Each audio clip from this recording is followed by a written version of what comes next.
మన ఛానల్ని నిండు మనసుతో ఆశీర్వదిస్తున్న ప్రతి కుటుంబ సభ్యుడికి నాదో చిరు విన్నపం. ముందైతే ఈ వీడియో చూసేయండి.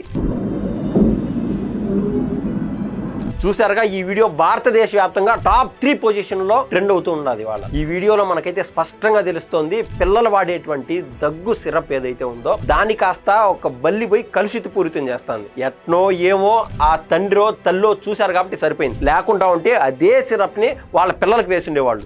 ఈ వీడియో చూసిన తర్వాత ఒక్కసారి అవాక్కైన వైద్య నిపుణులు అయితే ఒక సూచన అయితే చేస్తున్నారు. సహజంగా ఏ కుటుంబంలో అయినా నిద్రపోయే ముందు 9:30 10:30 సమయానికి బిడ్డలకి వేసేటువంటి దగ్గ, జలుబ, జ్వరమ ఆ సిరప్లు వేసిన తర్వాత దాని కాస్త పక్కనే ఉన్నటువంటి కబోర్డు పైన పెట్టడమో లేకుండా ఉంటే ఎదురుగా ఉన్నటువంటి గూళ్ళలో పెట్టడమో మనకు అలవాటు. అదే పరిపాటి కూడా. నిద్రపోతాం, నిద్ర లేసి మళ్ళీ పిల్లలకి 6:30కో 7:30కో మరోసారి అదే సిరప్ వేయాల్సి వస్తుంది. ఈ గ్యాప్ లో బల్లులు కావచ్చు, క్రిమి కీటకాలు కావచ్చు, బొద్దింకలు కావచ్చు ఆ సిరప్లను కాస్త విషపూరితం అయితే చేసేస్తున్నాయి. తద్వారా ఇన్ఫెక్షన్స్ రావడంతో పాటు వాంతులు, విరోచనాలు, విష జ్వరాలకు మించి పెద్ద పెద్ద జబ్బులు దాపరేస్తున్నాయి. అందుకే ఇవాళ డాక్టర్లు అయితే చెప్తున్నారు, పిల్లలకు సంబంధించిన ఏ సిరప్ విషయంలో అయినా అశ్రద్ధ వహించొద్దు.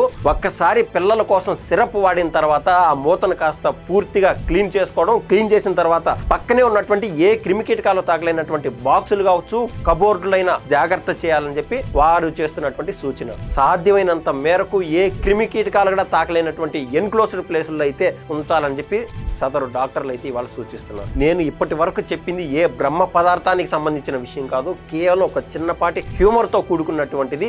మన పిల్లల ఆరోగ్యం మన చేతల్లోనే. వీడియో నచ్చితే నా కోసం ఓ లైక్ కొట్టి మీ కుటుంబ సభ్యుల కోసం ఒక షేర్ చేయండి.